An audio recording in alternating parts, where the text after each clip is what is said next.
Laura, what would you give up here or be willing to give up if you're the Mets to try to land Skubal? Basically most anything except Nolan McLean. For me, he is completely, absolutely not him. So looking at that, I'm saying okay to Jonah Tong. I am saying okay to Brandon Sproat. Obviously not both of them together, but I feel that one or two of these guys need to be in that package. In addition to that, maybe you want a major league ready guy. So when you think about that, Luis Angel Acuna might kind of change things around, but I'm thinking you're looking more at a Brett Beatty or a David Peterson, somebody who could make an immediate impact. And then you have to wonder, okay, this guy's a rental, but do you throw one more in? Is Jet Williams worth it? So I feel like that's the type of package because a lot of people are going to be interested in Skubal. And the Tigers, they really need to they need the pitching, they need a corner defender. So within all that, the asking price is going to be pretty high. And the Mets have the best farm system in baseball. So even though it's going to sting, that's true. Yeah, the number one farm system in baseball at this point. What a great day.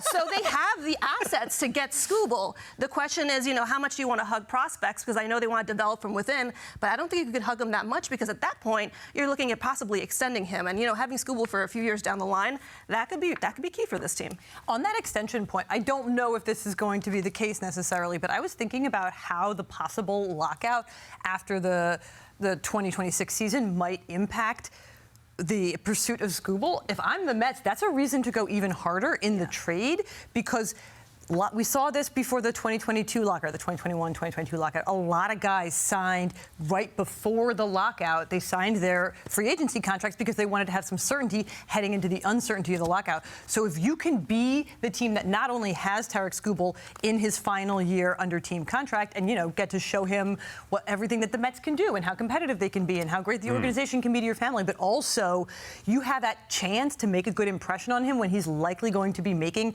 a really big free agency decision under a time crunch. That feels like even more reason to be aggressive. And so, like Laura, I agree. Almost anyone but Nolan McLean, as long as it's not too many guys in conjunction. It's not just that Tarik Skubal is going to win his second Cy Young Award this year. He's been really good in the postseason those past two seasons as well. He's made 6 starts in the playoffs the last 2 years, and he's got a 2.04 ERA in that time. I do think you're going to have to send back Sproat or Tong because the Tigers are going to look to make this trade while still contending next year. They don't want to take themselves out of the contention window by moving on from Skubal.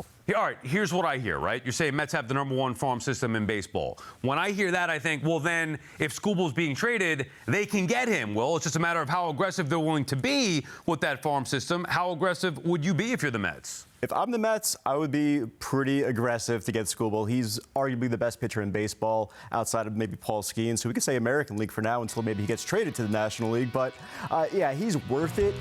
What Laura was saying about the either or, it may even cost you both of those guys with Sproat and Tong and maybe somebody else because if you're dealing with the Tigers here, it's going to hurt you. It's going to hurt your feelings if you're a prospect hugger. It's going to take a lot. It's probably going to take a lot more. I go back and forth a little bit with it just because we haven't seen rentals maybe secure that much in return recently in recent years. But I just look at the Tigers and I say, if they trade this guy, they're not making the playoffs. So they need value for him. It has to be a big trade. And I feel like the Mets are positioned to do that, and they should act on it, especially when you consider the trade deadline.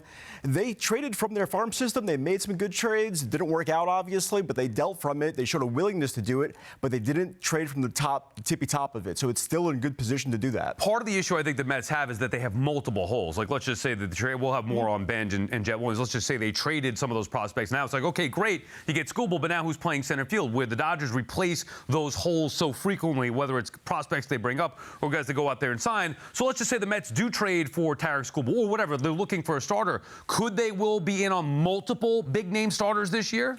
I don't see it just yet because I want to see them actually get the first guy first, right? Like David Stearns and the Mets have not done that the last couple of years. They have not secured that one guy yet. So I'd like to see them get that guy first, and then we could kind of talk about what the rest of the rotation looks like. Because to your point, Sal, it may depend on what that cost is, right? Like who are you dealing to get that? If you're no longer maybe relying on a Brandon Sproat or a Jonah Tong to be part of that second group of your rotation, you're subtracting from your depth. So you may actually want to have more depth guys, more of a mid-tier guy. So I look at the Mets rotation, I say it's not that bad if you add that number one guy. I like that number one guy first, though, because right now it's severely lacking that. Yeah, I think if you get Skubal, yeah, absolutely. Maybe you're looking at the other guys. A Ranger Suarez would look great in this rotation, but I don't think that that's necessarily where they're going to go. What about a guy like Zach Gallen, who's like right in that next tier, but who also eats innings? Because the biggest issues that we saw with the Mets is that these starters were not going deep into games, and that absolutely bit them. If you get a workhorse who you can rely on, maybe, yeah,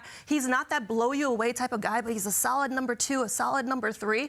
You know, like I feel like that's something that you can really, really build on without absolutely leveraging essentially your entire payroll. Yeah, I'm not saying like being greedy. Hey, you got to go get Skubal and then go get Suarez. However, the Dodgers do that, and the Dodgers are going to be the standard. They're probably going to win the World Series again. So why then, Hannah, can we say, well, get Skubal and then like that's it? Why can't the Mets go do what the Dodgers did? They have a clear need. Go get a number 1 in Skubal and then go sign a number 2 and let's say Ranger Suarez. I mean, they could do that. I don't know that Ranger Suarez is going to take number 2 kind of money is the problem. That's where I think you're running it. That's where the Mets and David Stearns' sort of creativity in the pitching market comes into play.